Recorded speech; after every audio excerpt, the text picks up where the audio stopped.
असेल. मित्रांनो, हे कधीही विसरू नका. हे स्वातंत्र्य आपल्याला सहज मिळालेलं नाही. याच्या मागे छत्रपती शिवाजी महाराजांनी आपल्याला अन्यायाविरुद्ध लढायचे कसे हे सांगितले.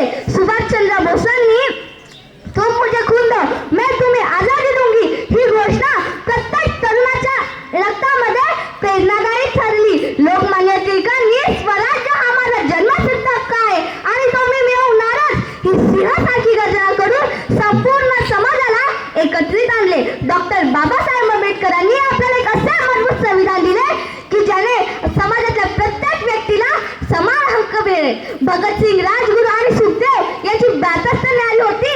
त्यांनी वयाच्या अवघ्या 23व्या वर्षी आपल्या भारतासाठी आपल्या प्राणाची बाजी लावली आणि राणी लक्ष्मीबाई यांनी सिद्ध करून दाखवले की देशाच्या संरक्षणासाठी एकही स्त्री मागे राहत नाही. मित्रांनो, आज आपण आपल्या स्वतःला एक प्रश्न विचारला पाहिजे. या देशाने आपल्याला काय दिले आहे यापेक्षा आपण या देशाला काय देत आहोत ते महत्त्वाचे आहे.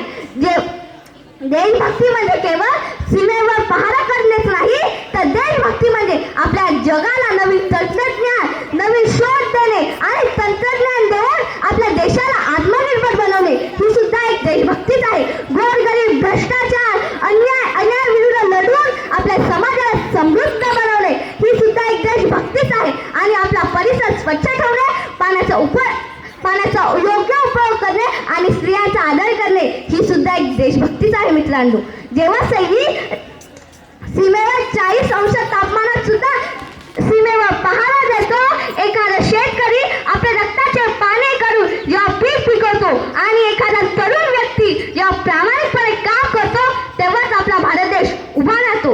मित्रांनो, आपण ब्रिटिशांपासून तर स्वातंत्र्य झालो, पण आजही आपल्यासमोर अनेक प्रश्न उभे राहिलेले आहेत. त्या प्रश्नांची उत्तरं आपल्याला ताबडतोब द्यावी लागतील असे मला वाटते. आपण आपल्या शक्तीचा आणि बुद्धीचा उपयोग करून आपण आपल्या या देशाला विश्वगुरू बनवण्याचा प्रयत्न करू. शेवटी जाता जाता एवढेच सांगते, उतुंग आमची शान, देश आमचा महान. उतुंग आमची शान, देश आमचा महान.